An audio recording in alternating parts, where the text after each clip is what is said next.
All right, that says we're on. That says we're on. Okay, hey everybody, happy Monday. Got just Geo here today because Minty is out with Amy doing some nose work. Okay, so the theme of the lives are emotional dysregulation cycle. And it's a big topic. And if you're new or you're just joining or you didn't see last week's live, if your dog is stuck in an emotional dysregulation cycle, that might mean that your dog is, you could just say, out of control in lots of different areas. So there may be barking out windows, barking in your backyard, barking, lunging, growling on walks. You either can't have people over to your house, or you have to sequester the dog in a back room because they're barking, lunging, creeping around. You're afraid they're going to bite somebody.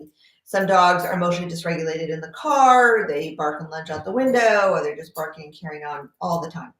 So if your dog is in an emotional dysregulation cycle, what's happening internally is their nervous system is overwhelmed and short-circuiting, so that, excuse me, their nervous system is overwhelmed and short-circuiting, which is causing them to stay stuck in fight or flight. And when you're like, I can't even imagine a situation where your brain would be fight or flight all the time. I suppose a war zone would be an example of that. But when your dog's brain is stuck in fight or flight, they really can't think past 10 or 15, maybe 30 seconds at the most. Geo is not stuck in fight or flight, which is why he can sit in this chair and look at the meatballs that I have here to feed him for a long time. He can sit here for a long time. He's been sitting in chairs for a long time. This is a highly valuable thing for him to do. But if he was emotionally dysregulated, that's the point. He would not be able to do this. Okay. So the title of this live is The Role of Management. And if you can only do one thing, because I don't care the reason why, because you're feeling overwhelmed, you're frustrated, you're confused, because you've hired multiple dog trainers and you're still maybe your dog has a great go to place, or maybe your dog has a great sit when they're told to now, but they're still emotionally dysregulated. And you just don't want to get on the training wagon again. Here's one thing that you can do, which is going to be a lot of not doing anything. And I want you to feel good about doing this. And that is manage your dog. Manage your dog in any way that you can or need to, so that they are not barking out the window. So if that means you close your blinds, close your blinds. It's not going to be a long-term solution. That's not what I'm talking about right now. And I'm not even talking today about how do we fix this emotional dysregulation. I'm just talking about coping so that you can feel some relief, so that you can just relax and take a breath. Because sometimes when our dogs are emotionally dysregulated, they're barking and growling and lunging at everything like just listed, you're sort of internally going, oh my God, here it comes, or what's going to happen, or I can't deal with this, or whatever. So this is as much about your sanity and your well-being as it is about your dog's sanity and well-being. And again, this is not going to stop your dog's aggression and reactivity. It is not a long-term solution, but there is a role in managing your dog's environment, so that you stop the rehearsal of all of these behaviors. I'm going to explain why the stopping of rehearsals is so important. So here's a rubber band ball, right? There's lots of rubber bands on this. All behavior, human and dog, has mass, M-A-S-S.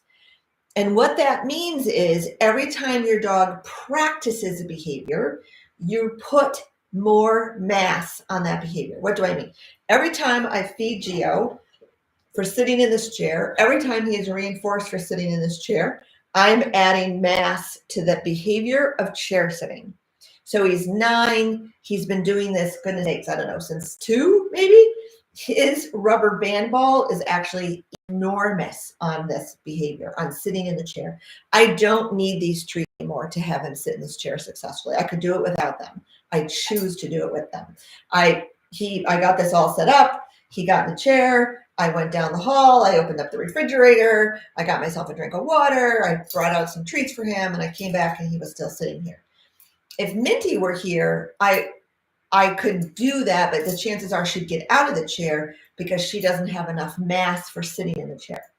So what mass means is every time your dog practices any behavior, running away and going to your neighbor's compost pile, barking and lunging in the car, barking and lunging at walks, barking out your windows, barking in your backyard, whatever the behavior is, any behavior, one that you want to train or one that you want to go away. More rehearsal of the behavior puts more mass on that behavior. It means your rubber band ball is going to grow and get bigger. The more mass a behavior has, the less resistant it is to extinction, meaning the harder it is to make it go away. Okay, so here's an example. If you want your dog to be a rally obedience dog, a Schutzhund dog, a AKC obedience dog, whatever competition you're going into, agility, your job is to put so much mass in those behaviors that you need in those competition settings that the dog's like, yeah, I can do this. I can do this in my sleep. I can do this backwards. I can do it with hot dogs all over the floor. I can do it with hundreds of dogs walking around. There's so much mass, it doesn't matter.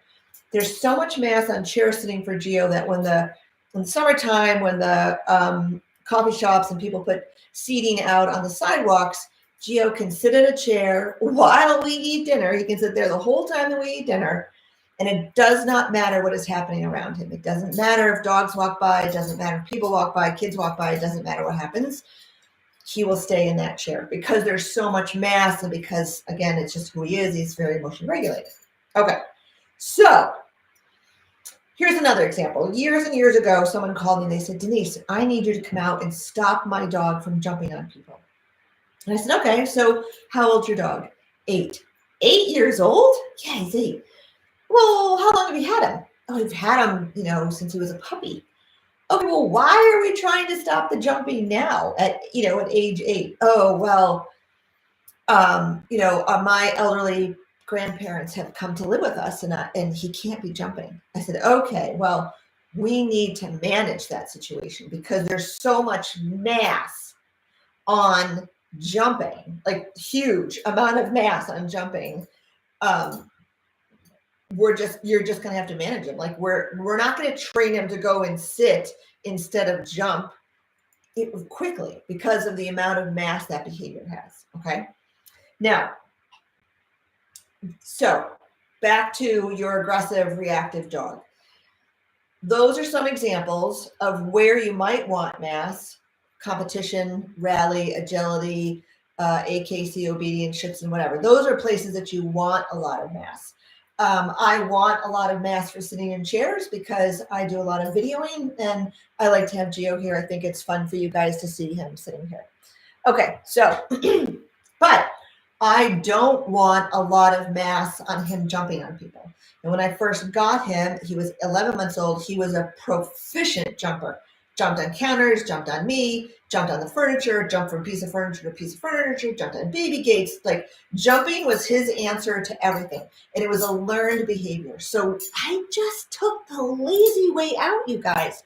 I didn't train him to do anything fancy. I didn't tell him to go to place and stay there. I didn't use any adversives.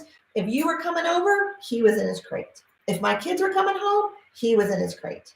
My daughter's going to come home this weekend with her almost 2-year-old son. Guess where he will be when she arrives? He'll either be in here in my office with the gate up at the door so he can't get out, or if I'm not around, he'll be crated downstairs until she gets in and things get settled, and then we'll let him out. Is he going to jump all over her? Probably not at this age, but I'm not going to risk it, and it's just part of his pattern and routine. So I managed his jumping, and I managed it so well that it's gone, it went away. So what does this mean for your reactive and or potentially aggressive dog in terms of management? You can use your creativity as much as you want, but we need to stop putting mass on the behaviors you don't want. We need to stop putting repetition, putting foundation, putting more history, right? Because even though you may not think that you're reinforcing those behaviors, and you're not, of course, let's say your dog is barking out the window, bark, bark, bark, bark, bark, bark, bark, and people are walking by, bark, bark, bark, bark, bark, bark, and they keep going and they leave. Oh, the dog's like, cool, that works. I barked, I banged on the window, and the thing that was bothering me left. Well, the dog didn't know that they were just out for a walk and they were going to go that direction anyway. But in the dog's mind, there is a reinforcement factor to that. Okay.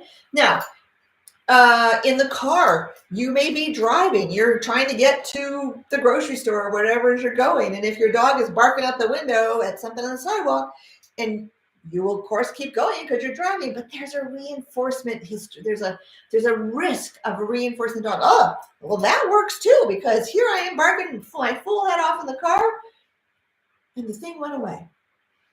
Remembering that 99% of aggressive, reactive dogs are aggressing and reacting out of fear, anxiety, a past trauma or something that happened to them that they remember that's causing them to say, hey, get away, get away, get away. Okay, so let's just go over a couple of these things. If your dog is super reactive in the car, don't take them with you, or crate them in the car, and I would cover the crate with a sheet or a blanket or a towel and give him something fantastic to chew on and enjoy in the crate while you're driving around doing errands, and that he can enjoy as well. Okay, we did that with Amy's recovering reactive dog, Big Mama Jubilee, for years. If your dog is barking and reactive out the windows of your house, you can pull your blinds down. You could put up window wallpaper. You could keep your dog physically away. I talked to a woman the other day. She goes, well, we just put some baby gates up and keeps them in the back of the house. Great. Perfect management. Stops the rehearsal of the very behavior you're trying to get rid of. Okay.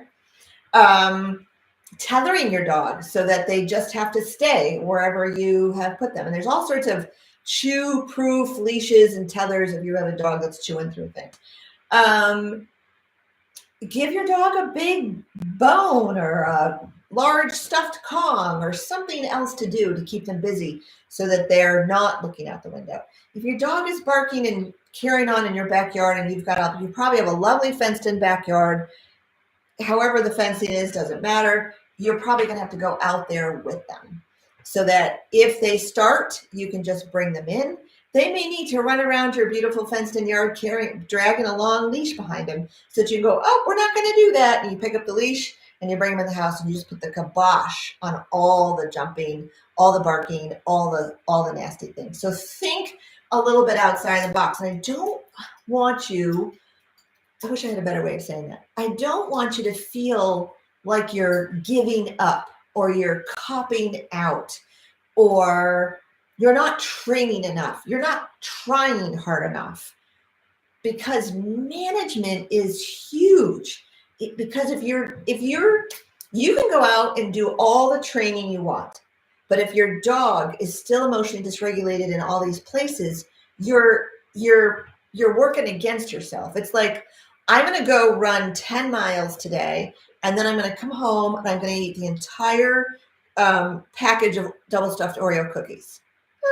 Okay, so if I'm trying to lose weight, the running 10 miles may or may not be a good idea, but at least it's exercise, right? Let's not get into the whole thing. But running 10 miles may be great, but I don't know about eating the whole container of Oreo cookies, right? Like, if that's my goal, is to lose weight. My goal is to get physically fit. I would still argue that eating the entire package of Oreo cookies is not going to serve that purpose.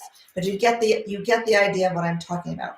You cannot say, I want to lose 10 pounds, but I'm not going to change my behavior and I'm going to keep eating the Oreo cookies.